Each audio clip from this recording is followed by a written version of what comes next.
ग्रामीण क्षेत्र में प्रतिभाओं की कमी नहीं, बस आवश्यकता है तो इन प्रतिभाओं को पहचान कर सही दिशा देने की। बागपत के छोटे से गांव टियोड़ी निवासी युवा अंतर्राष्ट्रीय वैज्ञानिक डॉक्टर रामकरण शर्मा एक ऐसी ही प्रतिभा है जिसने गांव के पाठशाला से नासा के प्रयोगशाला तक का सफर तय करके न सिर्फ अपने गांव का बल्कि देश का नाम भी रोशन किया है। युवा वैज्ञानिक रामकरण शर्मा ने नासा की वैज्ञानिक टीम ने शामिल होकर कई महत्वपूर्ण शोध किए हैं।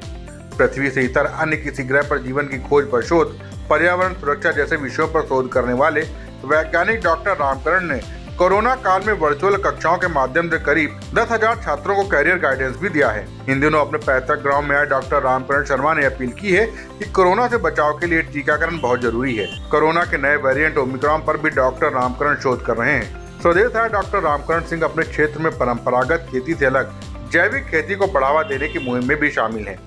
जी बिल्कुल, मैं पिछले आई थिंक 10 सालों से शुरुआती दिनों में नासा के साथ में भी काम किया, उनके प्रोजेक्ट्स पे काम किया यूनिवर्सिटी ऑफ मैरीलैंड में। तो हमारी एक ये थी कि जैसे हम मूवी में देखते हैं, जैसे आपने मूवी देखी होगी कोई मिल गया, पीके मूवी देखी होगी, कोई मिल गया में एक जादू था, पीके मूवी में आमिर खान दूसरे ग्रह से आता है। तो आम आदमी भी ये जिज्ञासा रहती है कि क्या दूसरे ग्रह पर जीवन की संभावनाएँ हैं। तो हमने मंगल ग्रह से रिलेटेड एक जगह है डीप लेक अंटार्कटिका, वहाँ से पानी लेकर आए जहाँ पे वातावरण बिल्कुल मंगल ग्रह की तरह है। और वहाँ से हम सरप्राइज हुए देखकर कि वहाँ पर, क्योंकि मंगल ग्रह पे भी पानी की खोज की जा चुकी है और ऐसी स्थिति हमें डीप लेक अंटार्कटिका में मिली। वहाँ से हम पानी लेकर आए और हम बड़े सरप्राइज हुए कि वहाँ पर बैक्टीरिया पाए गए और उसकी बैक्टीरिया की प्रोटीन को हमने एनालाइज किया और हमने दुनिया को बताया, साइंटिस्ट को बताया कि मंगल ग्रह पर अगर जीवन की संभावनाएँ हैं तो कैसे हो सकती है। और बड़ी बात यह है कि हम इस जानकारी को कैसे आदमी के लिए, मानवता के लिए यूज कर सकते हैं।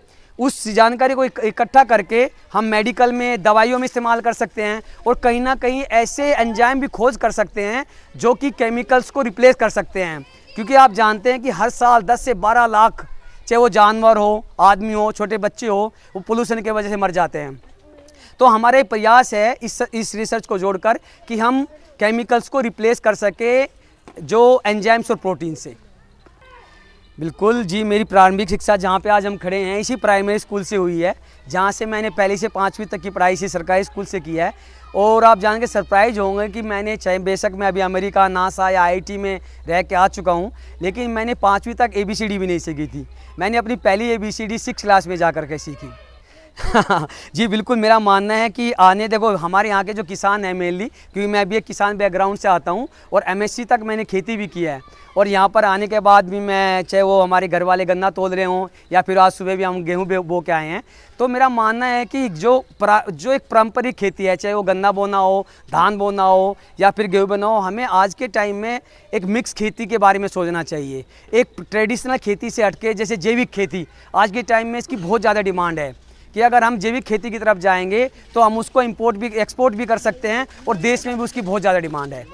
पिछले 15 दिनों में मैं लगभग 11 स्कूल में, प्राइमरी स्कूल से लेकर इंटर कॉलेज और डिग्री कॉलेज तक गया हूँ और लगभग 10,000 से ज़्यादा बच्चों से मैंने इंटरेक्शन किया है और मेरी बड़ी मिक्स फीलिंग रही।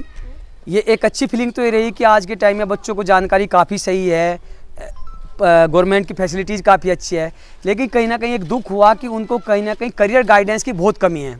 उनको अभी भी आइडिया नहीं है कि 9th के बाद क्या करें, 10th के बाद क्या करें, 11th 12th के बाद क्या करें। उनको, वो साइंटिस्ट बनना चाहते हैं, उनको रास्ता नहीं पता है। वो डॉक्टर बनना चाहते हैं, उनको नीट एग्जाम का नहीं पता है। वो IIT जाना चाहते हैं, उनको IIT JEE के बारे में नहीं पता है। तो मेरी अभी फ़िलहाल ये कैंपेनिंग है, इसको लेके मैं डॉक्टर सत्यपाल सिंह जी से भी मिला हूँ, हमारे यहाँ के DM राजकमल यादव जी से भी मिला हूँ और मैंने उनको सुझाव दिया है कि हमें हर एक लेवल पर करियर गाइडेंस के लिए कुछ टीचर रखने की ज़रूरत है। उसके लिए मेरे जैसे लोग भी आगे आने के लिए तैयार हैं और मेरा मानना है कि जैसे हर एक स्कूल में फिजिकल एजुकेशन के टीचर होते हैं, ऐसे ही करियर गाइडेंस के टीचर होना बहुत ज़्यादा ज़रूरी है। अच्छा डॉक्टर साहब, कोरोना काल में भी आपने बताया जाता है कि विदेश से भी यहाँ जो है किसी तकनीक के द्वारा लोगों को शिक्षित करने का एक अभियान चलाया था, उसके बारे में बताइए। जी थैंक यू। यस, मैंने, चाहे वो कोरोना वायरस के बारे में हो, कोरोना की वैक्सीन को लेकर लोगों के अंदर भ्रांति थी, वो वैक्सीन लेने से डर रहे थे, तो उसमें मैंने अमेरिका के साइंटिस्ट, रशिया के साइंटिस्ट और ख़ुद मैंने और कुछ यहाँ के लोकल डॉक्टर्स के साथ में एक कैंपेन चलाया और उसमें बताया कि वैक्सीन ही एक बचाव है और दूसरा हमने एजुकेशन को लेकर किया, जो मैंने मेन जो काम किए हैं कोरोना वायरस को लेकर किया है। और दूसरा एजुकेशन को लेकर ऑनलाइन जूम के माध्यम से, स्काइप से माध्यम से मैं डिफरेंट स्कूल में स्टूडेंट से जुड़ा और उनको कोरोना काल में, क्योंकि बच्चों को एजुकेशन की कहीं ना कहीं स्कूल नहीं जा पा रहे थे, एक डिप्रेशन था, कुछ बच्चे ऐसे भी थे जिनको मोबाइल फ़ोन नहीं थे, तो हमने स्कूलों से भी कॉन्टैक्ट किया और हमने वर्चुअल क्लासेज लगाई और उनको बताया कि कैसे कोरोना टाइम में भी वो अपने आप को पॉजिटिव रख सकते हैं और आगे बढ़ सकते हैं। बागपत से दस्तक टाइम्स के लिए विवेक कौशिक की रिपोर्ट। ताज़ा तरीन खबरों के लिए सब्सक्राइब करना ना भूलें दस्तक टाइम्स। बेल आइकन दबाकर पाएं देश विदेश की लेटेस्ट खबरों की नोटिफिकेशन।